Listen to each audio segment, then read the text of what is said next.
Hello. Savaliya સાહેબ વાત કરે? हाँ बोलू છું। ભરત કાતરિયા વાત કરું. हाँ બોલો ને। હવે સાહેબ બોલે છાત્રાલય, જો કે મેં કાલ સાંસદ સભ્ય હારે તો વાત કરી, ભરતભાઈ સુતરિયા હારે. હા એમણે કીધું કે જો કે એ તો સાંસદ છે, પણ એ ગુજરાત સરકારને લાવો ને પરિપત્ર કંઈક લખીએ. આપણે હા છાત્રાલય છે અટક્યું છે ક્યાં? મકાન નથી મળતું ન્યા. અરે ઓલી નવી બનાવવાની છે. એનું તો ડિઝાઇન ને બધું આવી ગયું છે, એટલે આપણે આરએનબી ને સોંપવાનું છે. એટલે અંદાજે કેટલો ટાઈમ લાગશે? કેમ કે બાળકો યાર બહુ લોકો એ લોકોનું નવા બાંધકામ માટે છે ને આરએનબી નું એક હા વર્ષની અંદર અમે ડીઆર વાત કરી હતી. એક હા વર્ષમાં એ કે કમ્પ્લીટ થઈ જશે તમારું, એવું કહે છે. આપણે બધું કમ્પ્લીટ કરીને લખીને દઈ દીધું છે. આપણે આરએનબી દેવા વાટે જ ઊભું છે. ખાલી મારે હા એક પોઈન્ટ લેવાની છે ને, એ પોઈન્ટ લઈ લઉં એટલે આરએનબી ને હવાલે મૂકવાનું છે. એ લોકોની તાંત્રિક મંજૂરી આવી જાય ને હા એટલે મારે એને કબજો સોંપવાનો છે. આરએનબી વાળા એના ડિપાર્ટમેન્ટમાં લખ્યું હોય તાંત્રિક મંજૂરી માટે. એની સમજાઈ ગયું. ડિઝાઇન બધું કમ્પ્લીટ છે. હવે એની તાંત્રિક મંજૂરી આવશે ને એટલે મારે એને ખાલી સુપ્રત કરવાનું રહેશે કે ભાઈ આ હાથથી તમારા હવાલે.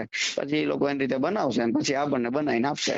એમાં એક સમજાઈ ગયું. વર્ષ એટલે મારે થશે. તમારો જે હા આપણે આંબેડકર છાત્રાલય છે ટૂંકમાં હા કુંડા રોડ ઉપર, એ તો બાયપાસ પાસે. અત્યારે બાયપાસ, એટલે એ તો હા માનો કે હવે પૂરું થઈ ગયું છે એનું ટૂંકમાં, એની હા વેલિડિટી પૂરી થઈ ગઈ છે એમ કન્સ્ટ્રક્શન ની. યસ યસ તો હવે એ ટૂંકમાં પાડી નાખશે ને પછી ત્યાં નવું કન્સ્ટ્રક્શન ઉભું થાય ને. યસ યસ યસ તો યસ સાહેબ હવે યસ આમાં એવું છે, થોડોક તમે અંગત રસ છે કે તમારા હું સાંભળો મારી વાત, ડીને તમારા પર્સનલી મળું છું.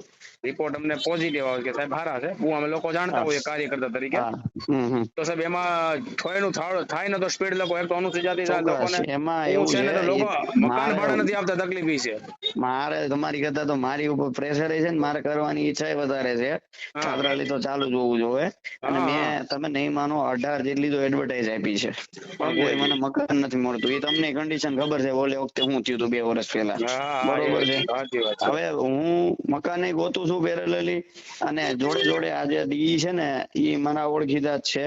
એટલે હું એમાં અંગત રસ લઈને જ પૂરું કરાવું છું. તાંત્રિક મંજૂરી આવે ને એટલી જ વાર છે, વિભાગમાં છે એમ ઈ. હવે સાહેબ જો આમાં તો શું છે કે મોટા ભાગે ક્યાંક ને ક્યાંક જ્ઞાતિવાદ તો, હવે તમે તો પાટીદાર સમાજમાંથી છો, રેડી. હમ હમ પણ મારું એ કહેવાનું છે, જો તમારી જો વ્યક્તિ ગોતતા હોય, જો મકાન ન મળતો તો આ લોકો કેટલો અન્યાય થતો હોય છે.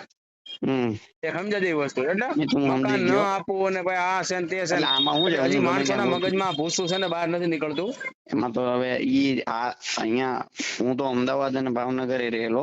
હમ અહીંયા વધારે છે થોડું સૌરાષ્ટ્રમાં. હા વધારે અને સાચી વાત છે. હા, એટલે આ લોકોને પેલા જ એવું પૂછે કે ભાઈ શું કામ માટે તમારે જોઈએ છે ને આમ ત્યાં ને એવું બધા. હા ઈ સાહેબ, એટલે પણ એમાં ઠીક છે, અનુસૂચિત પણ જાતિ આપણું આ સમાજના છે ને. લેડીઝોનો જેન્ટ્સ નો ભાવ છે ને, એટલે એન કેન પ્રકાર છે બાના કરશે. એટલે મારી તમારી પાસે એવી અપેક્ષા રાખું કે સાહેબ શક્ય હોય ને તો આનું ચોક્કસ વહેલા ચોક્કસ કરાવો, તો હું બિચારા ચોક્કસ બાળકો ચોક્કસ. હેરાન થતા ના ના મધ્યમાં માણસો ભણતર મૂકી દીધું સાહેબ છોકરાઓએ. ના ચોક્કસ એ આપણે વહેલામાં વહેલી તકે છાત્રાલય ચાલુ કરાવવાની ઈચ્છા છે. એવો પ્રયત્ન કરો એ તમને હા વિનંતી, સમજ્યા? એ હા હા હો હા એ ઓકે હા. હા.